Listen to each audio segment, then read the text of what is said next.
Hello दोस्तों, आशा करता हूँ आप सकुशल होंगे और आने वाले एग्ज़ाम की तैयारी में लगे होंगे। आज के इस वीडियो में जीनियस क्रिएटर एकेडमी लेकर आया है विभिन्न परीक्षाओं में पूछे गए प्रश्न। तो चलिए स्टार्ट करते हैं। आप बने रहिए हमारे साथ अंत तक। और हाँ, अगर आप चैनल पर पहली बार आए हैं तो चैनल को सब्सक्राइब कीजिए और जीनियस बनिए। चलिए स्टार्ट करते हैं। जब सोडियम क्लोराइड के पानी में बने घोल के मध्य से बिजली प्रवाहित होती है तो कौन सा उत्पाद बनता है? Sodium hydroxide. क्या बनता है? Sodium hydroxide. कौन सी गैसों की वजह से ब्रेड या केक फूलता है और नरम सुगंधित बन जाता है? तो ये होता है CO2 गैस की वजह से। कौन सी गैसों की वजह से ब्रेड या केक फूलता है और नरम सुगंधित हो जाता है? तो CO2 की वजह से। कार्बन के उपयोग द्वारा अपचयन करके किस धातु को प्राप्त नहीं किया जा सकता है? तो ये सोडियम धातु को प्राप्त नहीं किया जा सकता है। उसके बाद है आधुनिक आवर्त सारणी में एक टेढ़ी मेढ़ी रेखा किससे अलग करती है? तो ये धातुओं को अधातुओं से अलग करती है। बर्फ़ पानी पर तैरती है क्योंकि इसका घनत्व पानी से कम होता है। बर्फ़ पानी पर तैरती है क्यों? क्योंकि इसका घनत्व पानी से कम होता है। फाइटो हार्मोन क्या है? तो ये है छीलने के लिए इस्तेमाल किए जाने वाले रसायन, फाइटो हार्मोन। प्रजातियों की व्यक्तिगत संख्या को बनाए रखने और उनके विलोपन को रोकने के लिए क्या आवश्यक है? तो ये प्रजनन आवश्यक है। मीन्स कि प्रजातियों की संख्या को बनाए रखना है तो प्रजनन जरूरी है। उसके बाद है कि ध्वनि की दृढ़ता जो दोहराए प्रतिबिंब का परिणाम देती है, इसे क्या कहते हैं? इसे प्रतिध्वनि कहते हैं। ध्वनि की दृढ़ता जो दोहराए प्रतिबिंब का परिणाम होती है उसे हम लोग प्रतिध्वनि कहते हैं। सबसे कठोर प्राकृतिक पदार्थ क्या है? तो वो है हमारा हीरा। सबसे कठोर प्राकृतिक पदार्थ हीरा। जीवन की उत्पत्ति के बारे में ओपेरिन का सिद्धांत किससे संबंधित है? तो यह है रासायनिक विकास से संबंधित। जीवन की उत्पत्ति के संबंध में ओपेरिन का सिद्धांत रासायनिक विकास से संबंधित है। नेक्स्ट क्वेश्चन है, समापन रेखा को पार करने के बाद भी एक धावक भागना जरूरी क्यों रखता है? क्योंकि गति की जड़ता उसे आगे बढ़ाती है। एकाएक कोई वस्तु नहीं रुक सकती है। गति की जड़ता जो है उसको आगे बढ़ाती रहती है। समापन रेखा को पार करने के बाद भी एक धावक भागते रहता है क्योंकि वो उसे गति की जड़ता आगे बढ़ाती है। नेक्स्ट क्वेश्चन है कि प्रकाश का क्वांटम सिद्धांत किसके द्वारा दिया गया था? तो एक वैज्ञानिक थे प्लांक, जिनके द्वारा प्रकाश का क्वांटम सिद्धांत दिया गया था। नेक्स्ट क्वेश्चन है कि अणु का गठन करने वाले परमाणुओं की संख्या को क्या कहते हैं? तो इसको कहते हैं परमाणविकता। अणु का गठन करने वाले परमाणुओं की संख्या को हम लोग क्या कहते हैं? परमाणविकता कहते हैं। नेक्स्ट क्वेश्चन है कि तीसरे आवर्त के तत्वों में कक्षों की संख्या क्या होती है? तो ये 3 होती है। तीसरे आवर्त में कक्षों की संख्या कितनी होती है? 3। मनुष्य में एक संयोजी ऊतक के उदाहरण हड्डी होता है। संयोजी ऊतक हड्डी। हालांकि एक संयोजी ऊतक हमारा ब्लड भी होता है जिसे खून कहते हैं। नेक्स्ट क्वेश्चन है कि एक हॉर्स पावर किसके बराबर होती है? तो ये होती है 746 वाट। एक हॉर्स पावर बराबर 746 वाट।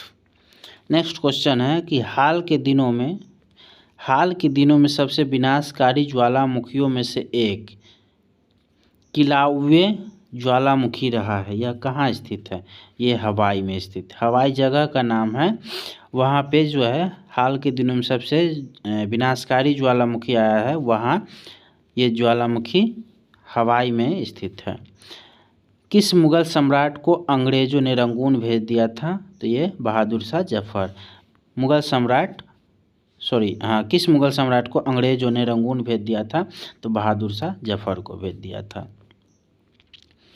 नेक्स्ट क्वेश्चन है, आनुवांशिक सामग्री जो होते हैं वो किसके वाहक होते हैं? तो ये जीन के वाहक होते हैं। आनुवांशिक सामग्री जो होता है वो जीन को ढोने का काम करता है।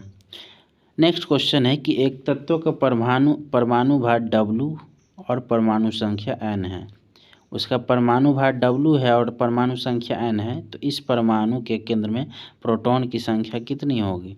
प्रोटॉन की संख्या n होगी। नेक्स्ट है कि कौन सा परमाणु संख्या वाला एक तत्व एक क्षारीय ऑक्साइड उत्पन्न करेगा? तो 20। कौन सा परमाणु संख्या वाला एक तत्व एक क्षारीय ऑक्साइड उत्पन्न करेगा? तो ये 20। किसी संकुचित स्प्रिंग में सामान्य लंबाई की स्प्रिंग से अधिक ऊर्जा होती है क्योंकि स्प्रिंग संकुचित होने के कारण इसमें स्थितिज ऊर्जा होती है। क्या बोल रहा है कि किसी संकुचित स्प्रिंग में सामान्य लंबाई के स्प्रिंग से अधिक ऊर्जा होगी क्योंकि स्प्रिंग संकुचित होने के कारण इसमें स्थितिज ऊर्जा होती है। नेक्स्ट क्वेश्चन है, मानव शरीर का pH स्तर कितना होता है? तो ये 6 से 6.8 तक होता है। मानव शरीर का pH मान 6 से 6.8 तक होता है। किसका प्रयोग इत्र बनाने के साथ साथ स्वाद के एजेंट बनाने के लिए भी किया जाता है? तो एस्टर का। क्वेश्चन है कि किसका प्रयोग इत्र बनाने के साथ साथ स्वाद के एजेंट बनाने में भी किया जाता है? तो ये एस्टर का किया जाता है।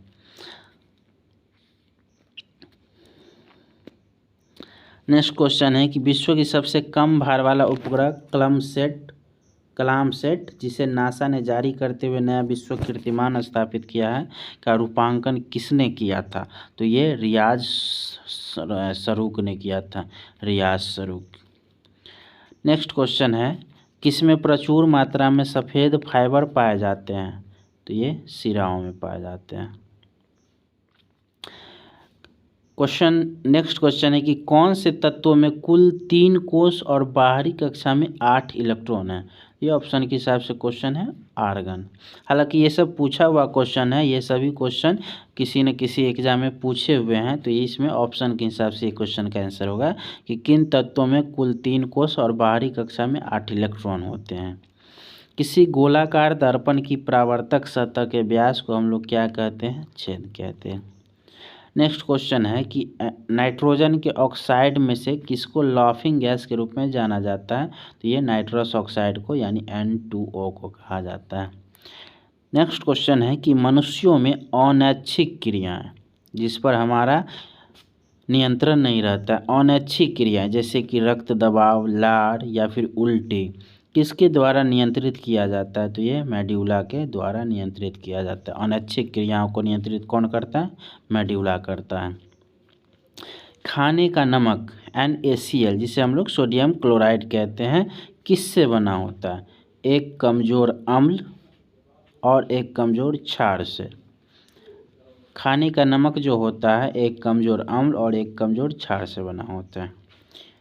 नेक्स्ट क्वेश्चन है कि अवतल दर्पण का उपयोग यह नहीं है, तो हम लोग रियर व्यू देखने के लिए अवतल दर्पण का उपयोग नहीं करते हैं। रियर व्यू जो कि गाड़ी में साइड मिरर के रूप में हम लोग करते हैं वो उत्तल दर्पण होता है, तो ये हमारा अवतल दर्पण का उपयोग ये नहीं होगा।